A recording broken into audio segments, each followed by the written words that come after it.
ખેડૂત તાલીમ કેન્દ્ર છોટાઉદેપુર ખાતે તાલુકા કક્ષાના 2 દિવસીય રવિ કૃષિ મહોત્સવનો ધારાસભ્ય રાજેન્દ્રસિંહ રાઠવાએ શુભારંભ કરાવ્યો હતો।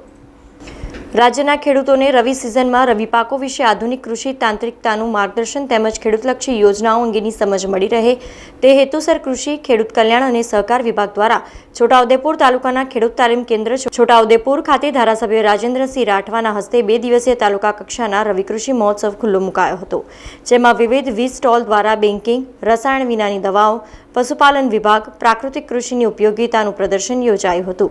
આ કાર્યક્રમમાં મહાનુભાવોના હસ્તે ખેડૂતોને ખેતીવાડીના વિવિધ યોજનાઓના સહાયના મંજૂરી પત્રોનું વિતરણ કરાયું હતું।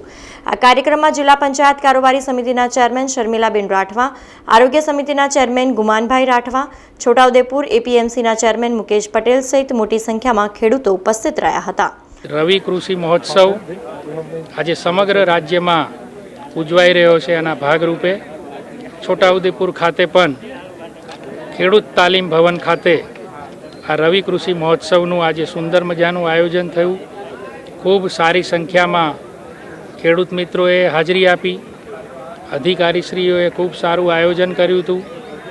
આનંદ કૃષિ યુનિવર્સિટી જબુગામ ખાતેના 2 વૈજ્ઞાનિક ડૉક્ટરશ્રીઓ પણ એમાં હાજરી આપીને સુંદર મજાનું માર્ગદર્શન આપ્યું। વિભાગ દ્વારા વિવિધ પ્રકારના સ્ટોલના માધ્યમથી ઉત્પાદિત વસ્તુઓ પણ બતાવવામાં આવી, દવાઓ, બિયારણ અને એ લગત કૃષિ લગત તમામ પ્રકારની માહિતી સ્ટોલના માધ્યમથી પણ આપવામાં આવી।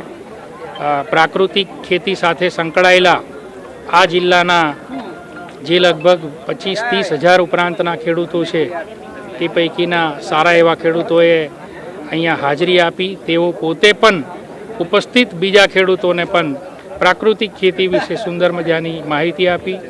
સમાચારોના સતત અપડેટ માટે TNN ન્યૂઝને YouTube પર સબસ્ક્રાઇબ કરી બેલ આઇકોન પ્રેસ કરો અને અમારી સાથે જોડાયેલા રહો Facebook, Instagram અને Twitter ઉપર।